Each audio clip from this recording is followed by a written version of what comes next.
Did you know that for centuries the Catholic Church controlled more land than any king or queen in Europe? It's true, and this surprising fact is just the beginning of a story full of power, politics, and secrets.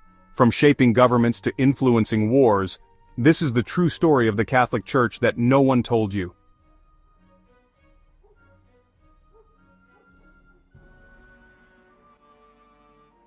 You may think of the Catholic Church as just a spiritual institution, but its rise to power is one of the most fascinating and controversial stories in history. It wasn't always the global powerhouse we see today. The Church's immense influence grew out of a world in chaos. After the Roman Empire fell in the 5th century, Europe was thrown into a state of confusion. Governments crumbled, people were left without leadership, and the social fabric of many regions was torn apart. It was during this time that the Catholic Church stepped in to fill the void. Why did people turn to the Church? Simply put, it offered hope. In a time when life was uncertain and threats seemed to come from every corner, the Church provided spiritual guidance and the promise of eternal salvation. For many, this was a lifeline. But it wasn't just about faith. The Church also brought order to the disorder.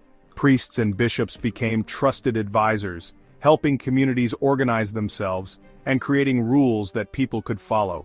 This growing trust between the people and the Church didn't go unnoticed by kings and rulers. Leaders soon realized that the Church wasn't just a religious group, it was also a stabilizing force that could unify people under one belief system. To gain this support, rulers began allying themselves with the Church. They sought blessings for their reigns, and even asked the Pope for guidance on how to rule. But this relationship wasn't as simple as it may sound. The Church didn't just offer its support for free. In exchange, it demanded loyalty, land, and wealth. Over time, the Church acquired vast estates, becoming one of the largest landowners in Europe. These lands weren't just for show, they were sources of income. The Church collected taxes from everyone, even the poorest peasants, through a system called tithes. Every family had to give a portion of their earnings or produce to the Church, whether they could afford it or not. This financial system allowed the Church to grow even stronger. It built magnificent cathedrals, funded religious schools, and supported monasteries that preserved knowledge during Europe's darkest periods. However, this wealth and power came at a cost. The Church's growing influence began to blur the lines between religion and politics. In case you didn't know, the Pope wasn't just a spiritual leader during these times. He was also a political figure with the power to crown kings and decide the fate of empires. One of the most famous examples of this power was in 800 AD, when Pope Leo III crowned Charlemagne as the Holy Roman Emperor. This act showed that the Pope's approval could legitimize a ruler's authority. But this immense power didn't come without conflict. Kings and emperors often clashed with the Church over who had the final say in governing their lands. One of the most famous disputes was the investiture controversy, a power struggle between the Pope and European monarchs over who had the right to appoint bishops. These conflicts revealed the Church's dual identity as both a spiritual and political force. By the Middle Ages, the Catholic Church had become the most powerful institution in Europe. It wasn't just about religion anymore. The Church controlled education, influenced laws, and even shaped cultural traditions. It dictated how people thought, how they lived, and in many cases, how they ruled. That being said, this immense power also attracted criticism. Many began to question whether the Church was serving God or serving itself. This tension between its spiritual mission and its political ambitions would set the stage for some of the biggest controversies in its history.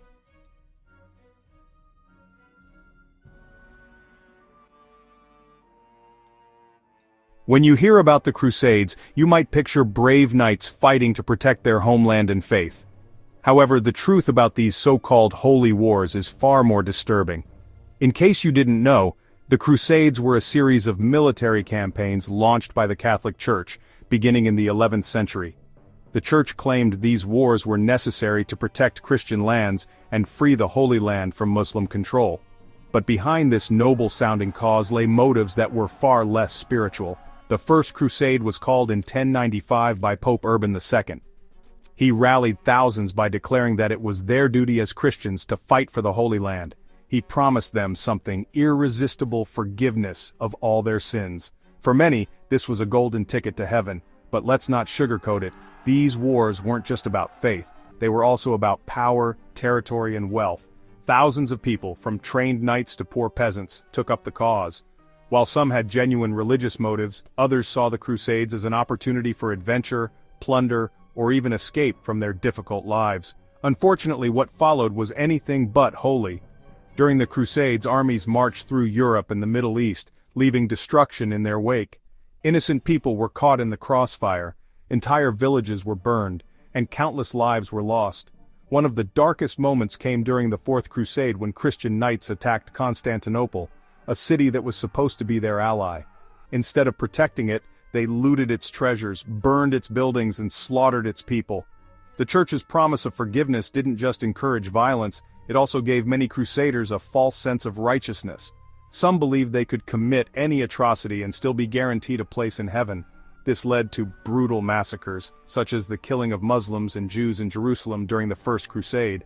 Historical records describe streets running red with blood as crusaders showed no mercy to anyone who wasn't Christian. But why did the Church allow this to happen? The answer lies in its ambitions. The Crusades were as much about expanding the Church's influence as they were about protecting Christian lands. By launching these wars, the Church hoped to unite European Christians under its leadership and gain control of important territories. That being said, the Crusades didn't always go as planned. Some campaigns ended in humiliating defeats while others drained Europe's resources and weakened its armies. Over time, people began questioning whether these wars were truly about faith or simply about greed. The Crusades also left a lasting legacy of mistrust between Christians and Muslims, a tension that still affects relationships between the two religions today. Simply put, the Crusades were a dark chapter in the history of the Catholic Church. They reveal how an institution built on the teachings of love and peace could justify violence and destruction in the name of God. Now, as we look back on this history, it's important to remember the lessons it teaches us about the dangers of mixing religion with politics and power.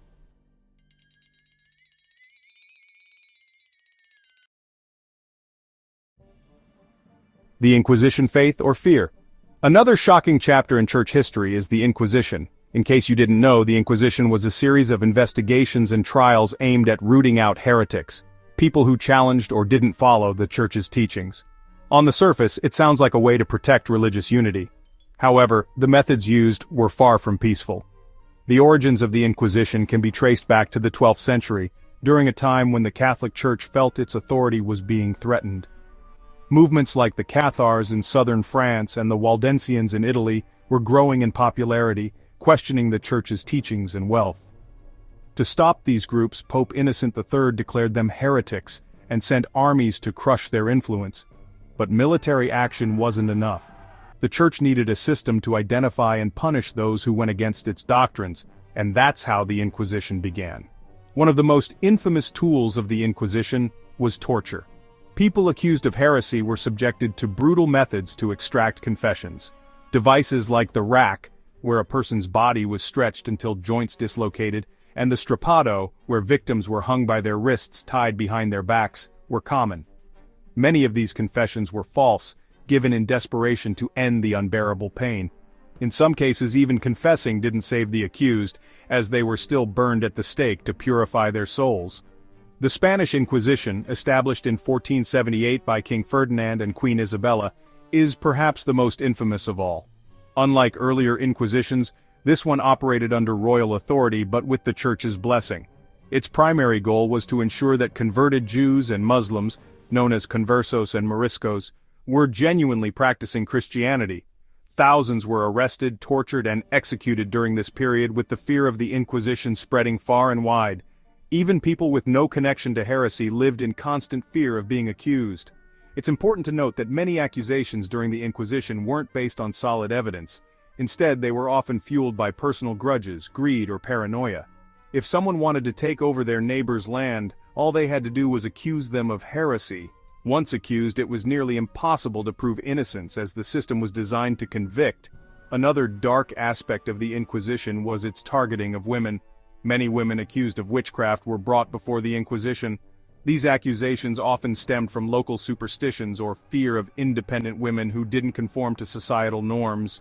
Thousands of women were executed, their deaths a stark reminder of how the Inquisition was used to enforce not just religious orthodoxy, but also social control.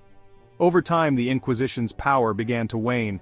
By the 18th century, Enlightenment ideas about reason and individual freedom started to challenge the Church's authority. The Spanish Inquisition was officially abolished in 1834, but its legacy remains one of fear, oppression, and injustice. This period shows how the Church used fear to maintain its power and silence anyone who dared to question it. The Inquisition serves as a reminder of what happens when power is left unchecked, and justice is sacrificed in the name of faith.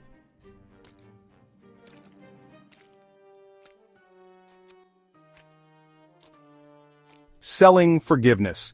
You've probably heard of indulgences, but do you know how they really worked? During the Middle Ages, the Church started selling indulgences which were supposed to reduce the time a soul spent in purgatory. In simple terms, it was like paying for a get-out-of-jail card for your sins. The concept of indulgences began innocently enough. Early on, they were granted to people who performed good deeds like going on a pilgrimage or fighting in the Crusades. The idea was that these acts showed genuine repentance, and the Church rewarded them by reducing the punishment for their sins in the afterlife. However, as the Church grew more powerful and wealthier, this practice took a darker turn. By the 14th and 15th centuries, indulgences were no longer tied to good deeds. Instead, they became a financial transaction. For the right price, anyone could buy an indulgence and secure forgiveness for themselves or even for a deceased loved one. Priests and bishops traveled across Europe, promoting indulgences and urging people to pay for their spiritual benefit. The poor often gave what little they had, believing they were saving their souls. One of the most notorious figures in this scandal was Johann Tetzel, a Dominican friar. Tetzel was famous for his aggressive sales tactics, even coming up with catchy slogans to persuade people to buy indulgences. He claimed that as soon as the coin in the coffer rings, the soul from purgatory springs. This kind of manipulation preyed on people's fears and their desire to help their deceased relatives. The money raised from indulgences didn't just disappear. Much of it was used to fund massive church projects like the construction of St. Peter's Basilica in Rome. While these projects created some of the most beautiful art and architecture in history, they came at a moral cost. The Church's focus on wealth and material splendor revealed a troubling gap between its teachings and its actions. This practice became one of the biggest scandals in church history, and it was this very issue that led Martin Luther to challenge the Church. In 1517, Luther, a German monk and theologian, nailed his 95 Theses to the door of a church in Wittenberg. In this document, he condemned the sale of indulgences and accused the Church of exploiting people's faith for profit. Luther's bold move sparked the Protestant Reformation, a movement that forever changed Christianity and weakened the Catholic Church's grip on Europe. The sale of indulgences didn't end immediately. The Church initially resisted calls for reform, but the backlash was too strong to ignore. At the Council of Trent in the mid-16th century, the Church finally banned the sale of indulgences. However, the damage was already done. The scandal had exposed the Church's corruption and opened the door for new Christian denominations to emerge. Today, indulgences still exist in the Catholic Church, but they're very different from the indulgences of the past. They can no longer be bought or sold and are instead granted for specific acts of devotion, like prayer or attending Mass. This change reflects the Church's attempt to distance itself from the abuses of its history. The story of indulgences is a powerful reminder of how easily power can be misused. It shows how even an institution built on faith can lose its way when greed and corruption take over. The scandal surrounding indulgences didn't just change the Church, it changed the course of history, proving that no institution is immune to accountability.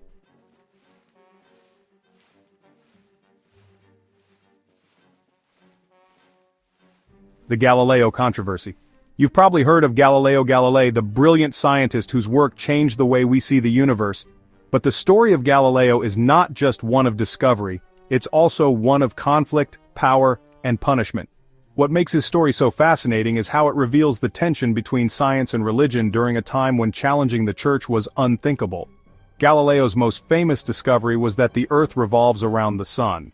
This idea, called heliocentrism, wasn't actually his invention. A Polish astronomer named Nicholas Copernicus had proposed it decades earlier, but it hadn't gained much attention at the time. Galileo, however, was different. He had the tools to prove it. Using a telescope he built himself, Galileo made observations that no one had seen before. He discovered moons orbiting Jupiter, the phases of Venus, and sunspots, all of which supported the idea that the Earth was not the center of the universe. You may think that such groundbreaking discoveries would be celebrated, but back in the 1600s, they were seen as dangerous. Why? Because they challenged the teachings of the Catholic Church. At the time, the Church firmly believed in geocentrism, the idea that the Earth was the center of the universe, and that everything else revolved around it. This belief wasn't just a scientific theory, it was tied to the Church's authority and interpretation of Scripture. In case you didn't know, questioning the Church's teachings during this period was not just frowned upon, it was considered heresy. Galileo's work was seen as a direct threat to the Church's power, and it wasn't long before he found himself in trouble. In 1616, the Church issued a warning, telling Galileo to stop promoting heliocentrism. At first he obeyed, but he didn't stay silent for long. Years later, Galileo published a book called Dialogue Concerning the Two Chief World Systems, which compared geocentrism and heliocentrism. Although he tried to present it as a neutral discussion, it was clear which side he supported. The book was a hit, but it also angered the Church. In 1633, Galileo was summoned to Rome to stand trial. The trial was brutal. Galileo was accused of heresy and faced threats of torture if he didn't recant his views. Faced with no real choice, he publicly denied his own work, even though he knew he was right. According to legend, after his forced confession, Galileo muttered under his breath, "And yet it moves," referring to the Earth's motion. But his punishment didn't end there. Galileo spent the rest of his life under house arrest, banned from teaching or writing about his discoveries. Despite this, his ideas spread, and his work laid the foundation for modern science. The Galileo controversy is a powerful reminder of how fear and power can stifle progress. It shows us the risks people took to challenge authority and seek the truth. Even today, Galileo's story continues to inspire those who dare to question the status quo. The secrets of the Vatican. Now let's explore one of the most mysterious places on Earth, the Vatican. Known as the heart of the Catholic Church, the Vatican isn't just a place of worship, it's also a fortress of secrets with layers of history and intrigue hidden behind its walls. One of the most fascinating parts of the Vatican is its archives. Officially known as the Vatican Apostolic Archive, this massive collection holds centuries of documents, letters, and records. But don't expect to walk in and browse through them. Access to these archives is extremely limited.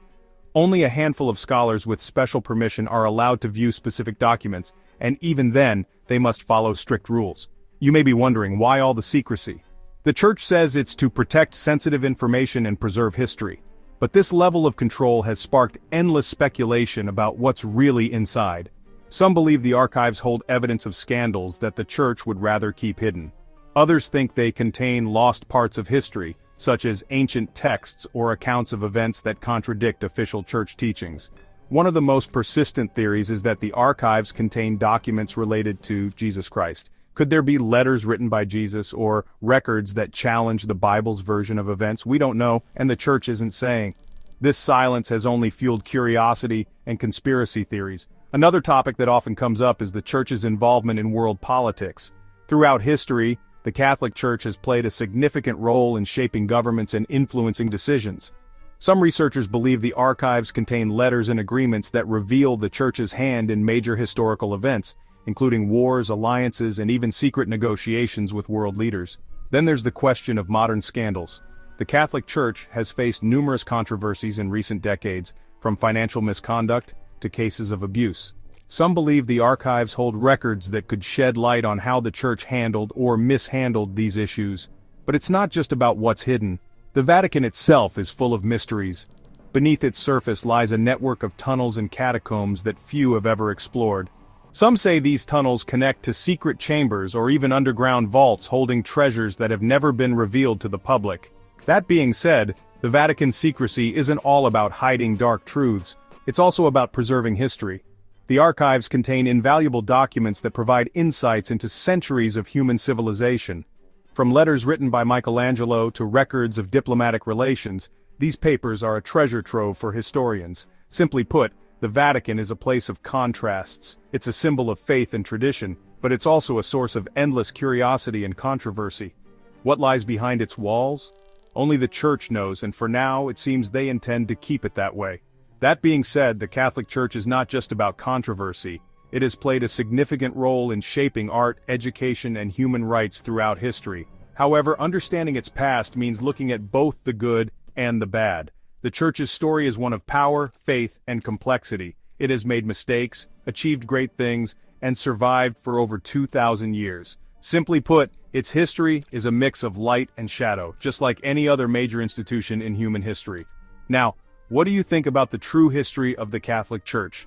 Let me know in the comments below, and don't forget to like and subscribe for more fascinating religious stories from the past.